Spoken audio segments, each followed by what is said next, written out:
સલામ. આજે આપણે દાણા નાખતા શીખીશું કે પહેલાં આપણે કેવું દાણા નાખવાના. આ મારી વીણી છે, કમ્પ્લીટ થઈ ગઈ છે.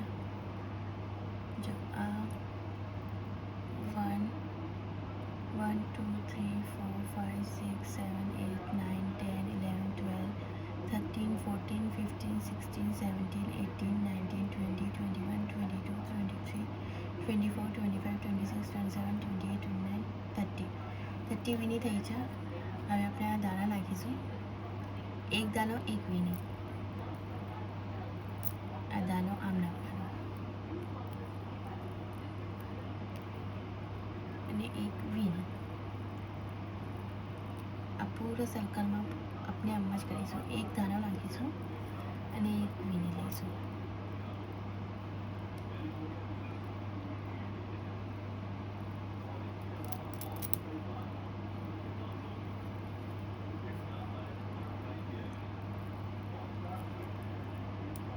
પૂરા સર્કલમાં આમ જ આપણે કરી દઈશું.